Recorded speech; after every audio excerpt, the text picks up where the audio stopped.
Welcome back to Buddha Bites. I'm Iris Fairfax. A few episodes back, we did a vegetarian appetizer in memory of my father, who was a vegetarian. And today we're going to go in the completely opposite direction. If you want your friends to fall in love with you, make an appetizer like this. How can you go wrong with bacon? Unless you're a vegetarian. In that event, see you next time. But this is a really, really simple appetizer that takes only 3 ingredients, and then you pop it in the oven, let it do its thing, and then you have something that you better race to yourself, because when you set it down, it's going to get gobbled up by your friends. Get you some. So let's go into the kitchen and make candied bacon.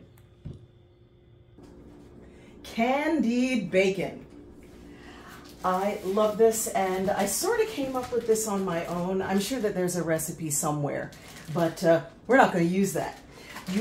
For me, I like to use a thick cut bacon. Unfortunately, for those who don't do pork, turkey bacon really doesn't do well with this recipe, because you really need the fattiness from actual pork bacon. If anybody wants to come up with some sort of a turkey bacon alternative to something, do let me know. But you want it to be of a reasonable thickness. I like to do a thick bacon because the thinner it is, the more likely it is to get stuck on your baking pan or on your rack. Also, and you've seen before when we have dealt with bacon in the past, that sometimes when you pull it up, it might break a little bit. So I want to minimize the possibility of things breaking up. So you want a big old pack of bacon, and you want to get as much of it on this sheet pan that is covered with foil first, and then a rack. You want to get as much of them on as possible, but we'll talk about that in a second. I just need to do a quick rinse of my hands before I demonstrate this, because I was messing around with the greasy kid stuff. So, as we have talked about before, when you this is a non-stick spray application, and of course we have the so-called ultimate. Again, I'm not convinced, but it does work. I did share with you before that you want to spray your non-stick spray inside the sink, if at all possible.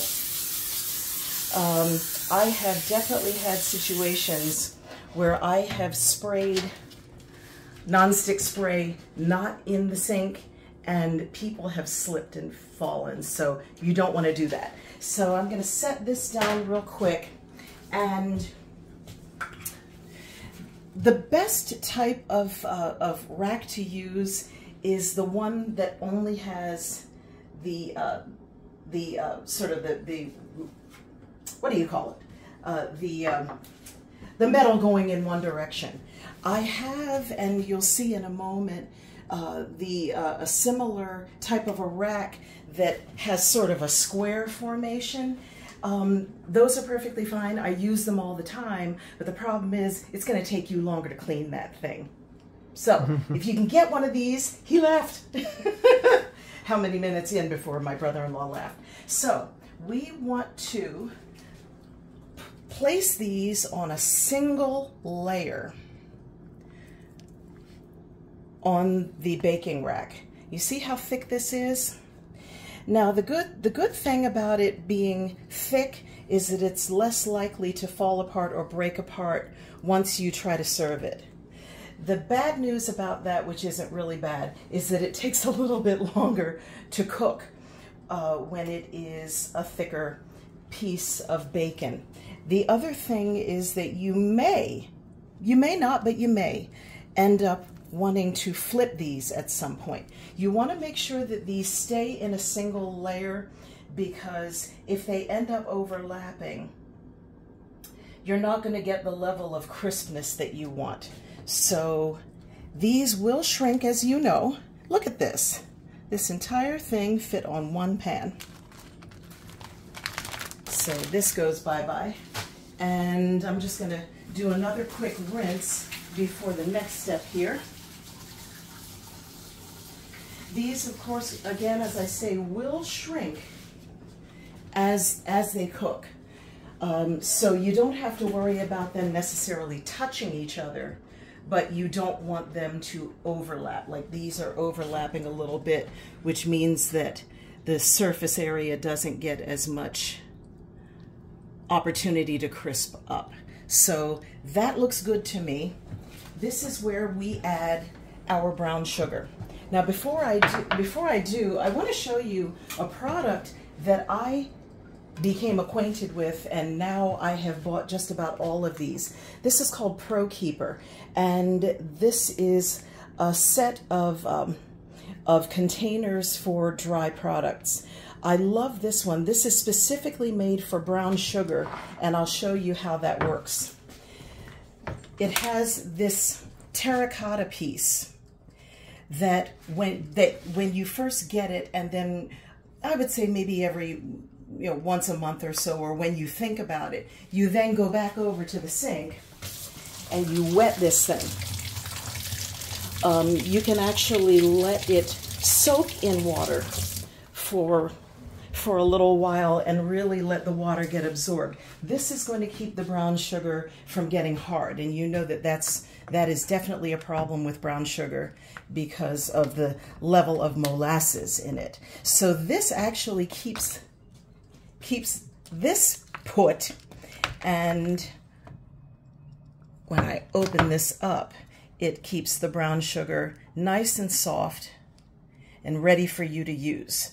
So I would consider, now of course Pro Keeper doesn't know Iris Fairfax, knows nothing of Buddha Bites yet. I am endorsing this for no money at all. This is a great product. Look into Pro Keeper. You can find it at some kitchen supply stores. I found it at the Container Store.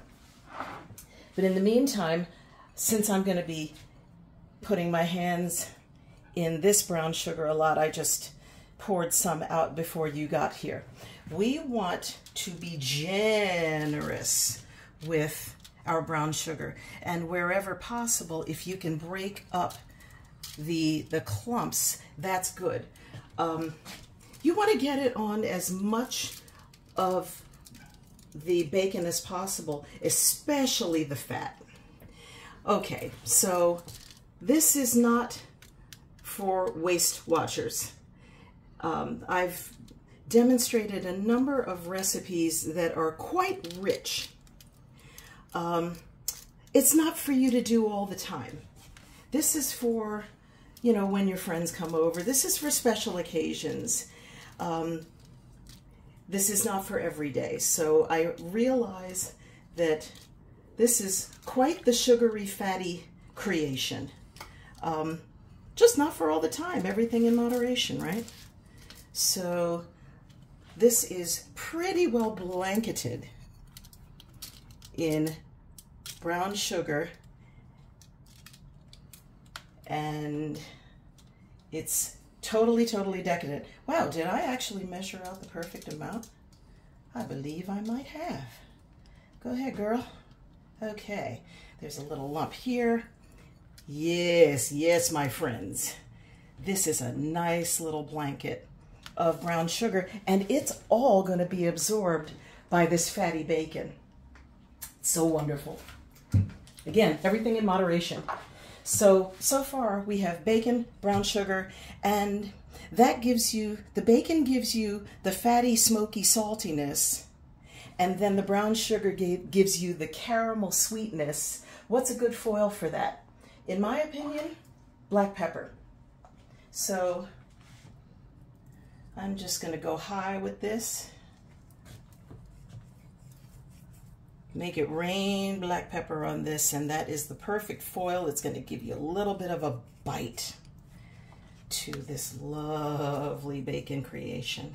And you'll see that the brown sugar is already melting into the bacon. And this bacon came straight out of the refrigerator right before I got started with this.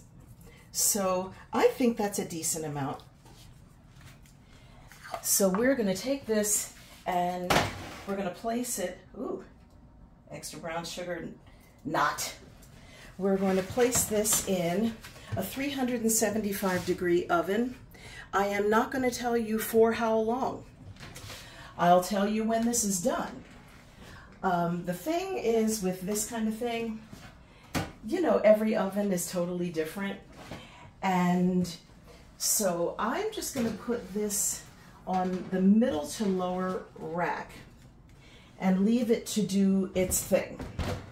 I think I'll turn the light on in there, and then I'm going to rinse off again.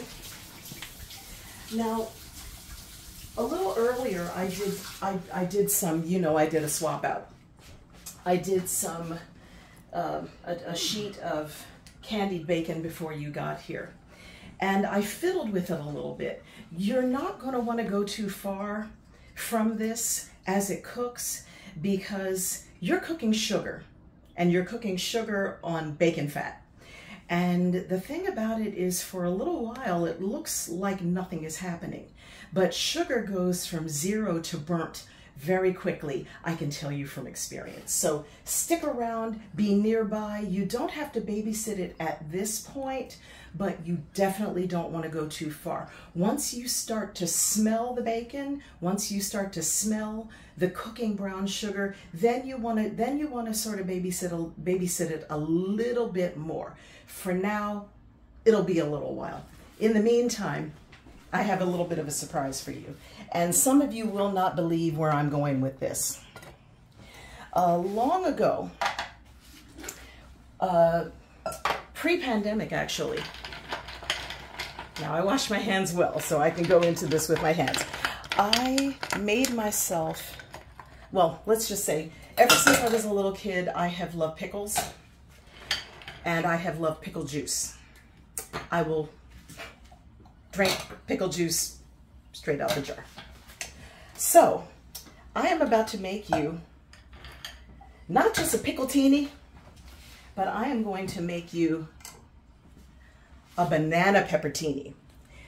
Some of y'all don't believe me. This is delicious, but when you think about it, what do they tell you works really well on keeping you from getting too much of a hangover? Briny stuff. And when you think about a briny martini, what's an olive martini? It's brine, and it's a similar flavor profile, olives and this banana pepper. So while we're waiting on our bacon, we are going to, no measurements, y'all, take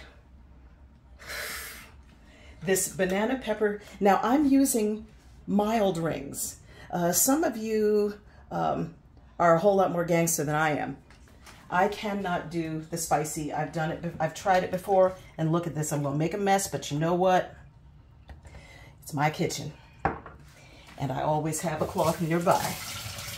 So I took some of the brine from these banana pepper rings, and just to let you know, I haven't been drinking out of this. I bought it brand new for y'all. So there you go. So the brine is in here. And again, I will make 2 cocktails because drinking alone, meh. So again, I'm not going to measure. That seems to be enough neutral vodka.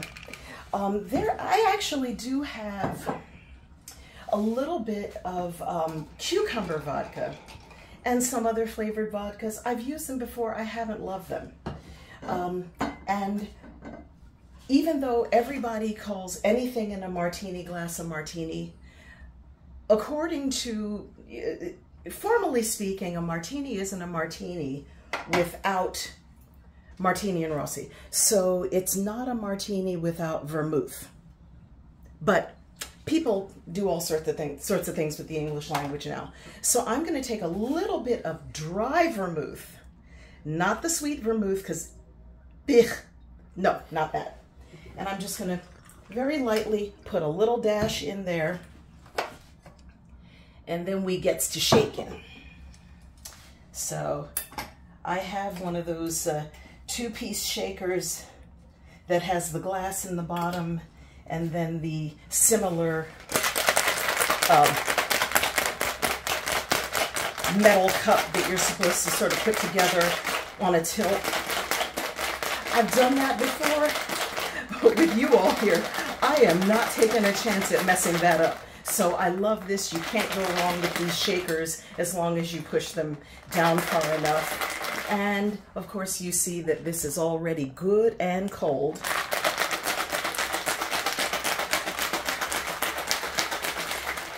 There's a movie called A Face in the Crowd. It is with Andy Griffith, of all things, totally playing opposite type. Patricia Neal and I want to say Walter Matthau. Look at the color of this. I know y'all, you may think that it looks like, antifreeze.